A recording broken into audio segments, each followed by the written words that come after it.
Hello, and welcome to lecture number 7, Race, Politics, and Culture. And I know you may be thinking, wait, aren't those things we've talked about all semester? Well, yes they are, and perhaps I struggled to come up with a good lecture title, so that's what we've got. This, however, brings us through that time period after the Civil War. So we're going from roughly 1865 and covering the 50 years or so after that. The top says 1913. We may peek after 1913 a few times and see what's happening. So this lecture is situated in the period after the Civil War, which we call Reconstruction. And just to give you a sense of the historical periodization, here at the beginning, as you've got the outline written down, the Civil War, 1861 to 1865. You knew that, right? Reconstruction, 1865 to 1877. That period, 1865 to 1877, is known as Reconstruction because that's the period in which the defeated southern states were transformed and brought back into the Union. They were reconstructed differently than they had been before. Again, we're going to go through all this in some detail, but I thought just having the historical periods right here at the top of your notes could be helpful. So that period, 1865 to 1877, and by the end of that period, 1877, the federal government had backed away from its commitment to the idea that black people were equal citizens of the United States. That was one of the radical premises of the Reconstruction period. Then the government backed away from that commitment. And in the years after 1877, white Southerners had more ability to do what they wanted to. The federal government paid less attention to trying to change the South. Instead, white Southerners, with less interference from the federal government, created a new system of racial oppression. This period is often called Jim Crow.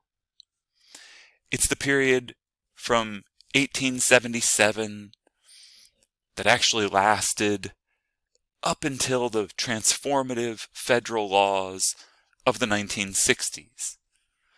So, Jim Crow, or the segregated South, gets created after 1877. So that's the kind of historical periods in which we'll be moving through these events in Maryland, often, as we do, looking around to see what's happening nationwide and how we can contextualize Maryland within that. Okay, so with this setup, which I hope turns out to be helpful for you, Part 1 is titled At the Border with Jim Crow. Now, we're picking up right after the Civil War, so no Jim Crow yet. The Jim Crow, that is the segregated society with second-class citizenship for black people, that comes to be after we get through that Reconstruction period. Okay, but we're kind of picking up where we left off in the last lecture, where the Civil War has come to an end in 1865, and in those last years of the war, and then the period right after the war, my goodness, freed black people were flocking to the city of Baltimore. Formerly enslaved people from Maryland and Virginia headed to Baltimore. Remember, Baltimore already had a reputation as a city with a lot of free black people before the end of slavery. But then Maryland had ended slavery in 1864, and if you were enslaved in Virginia or Maryland, Baltimore felt like the freest place you could get to. And so thousands of them did.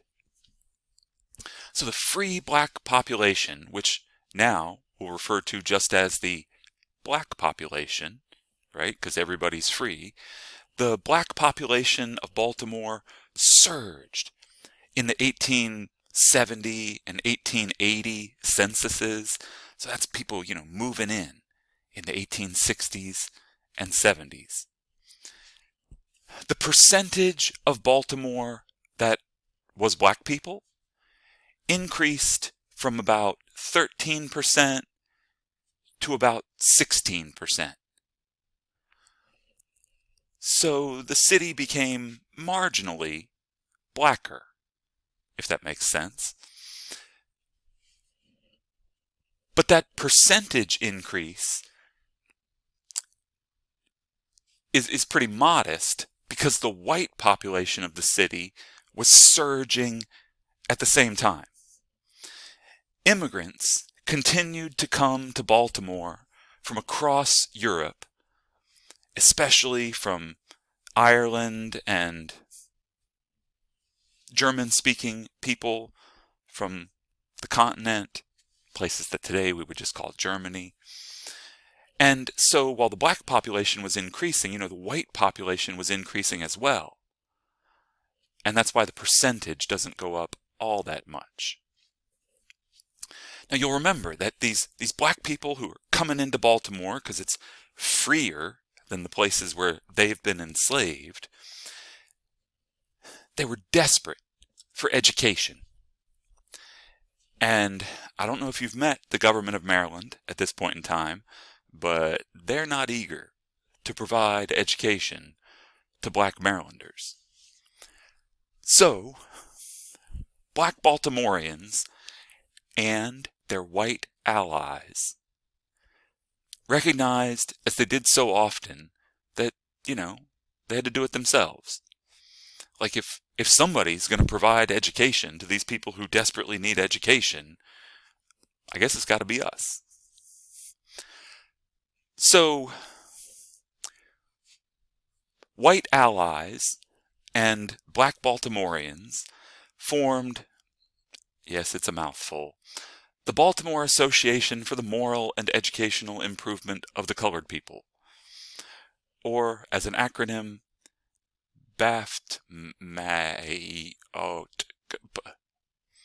Okay, it doesn't really work as an acronym. Let's just go with the Baltimore Association, which is good shorthand. The Baltimore Association is, private group trying to create some educational opportunities for these formerly enslaved people. By 1865, they had established 7 schools in Baltimore and 18 smaller schools outside the city. So 7 schools in Baltimore and another 18 around the state. And all of this was done with donations, private funds. They continued and actually got more successful in the years after the war ended. The peak of the Baltimore Association's work was 1867, so a couple years later. And by 1867, they had a budget of $67,000. And again, that is all donations. White and black people who care about this issue and are willing to donate for that reason. By 1867, when their budget up to $67,000, they had established 100 schools for black children around the state. It's a pretty impressive volunteer effort. However, the Baltimore Association was dominated by the white people in the group. It's an interracial effort in which the black people involved were often frustrated with the white people involved. All kinds of, here's the short version. The black people dealing with the white people involved realized, oh, these white people are so much better than most white people, but they still don't really see us as equals. That's the core of the problem. So, for example, like at meetings, the white people involved refer to all the black people by their first names, and yet the black people are supposed to refer to the white people by Mr. So you call me Mr. Thomas, but I'll call you Jim. Little disrespect signs. Sometimes some of the women involved were called girl, and the men called boys. More substantively than these little slights, the Baltimore Association overwhelmingly only allowed white teachers in the Baltimore schools. Remember, these aren't public schools, right? These are schools created by a private group who cares about the issue. So almost all the teachers at the black schools in Baltimore were white. Now, there were black teachers involved in the Baltimore Association as well. The Baltimore Association generally sent the black teachers out to the countryside, to those schools that are in the counties, where the teaching was generally more difficult and more dangerous. There were black teachers who were assaulted in some of the county schools. Again, not public, but schools out in the counties. Some black teachers who were assaulted. There were a couple incidents where groups of white men came into the black school while school's in session and brandish guns, drive the children and teacher away. There were 11 Baltimore Association schools that were burned down out in the counties. None of this happened in Baltimore. Baltimore, with its sizable black population and generally, well, at least in some ways, more liberal attitude, meant that it was safer for the white teachers. Black teachers get sent out to the riskiness. Now, I don't know if I'm going to remember to come back to this when we get there, so I'm just going to tell you here. In 1868, the city of Baltimore took over the black schools in Baltimore. That is, they sort of folded them into the Baltimore public school system. They didn't keep all of them. They took 10 of the Baltimore Association schools and turned them into 10 primary schools for black Baltimoreans. Importantly, the city of Baltimore created no high school for black students, just grade school. White students went on to high school.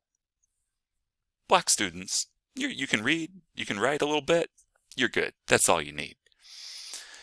And a final note there, in 1868, when the city of Baltimore took over these schools, made them public schools, they fired the few black teachers who were at the Baltimore schools. And so now what you've got is public schools for black people, which you could point to as a real achievement, but they were public schools that were purposefully created unequally. There is no high school for black students. And often you've got white teachers who tell them that their destiny in life is as a second-class American. What's that? You want to be a doctor? You can't do that! That kind of thing.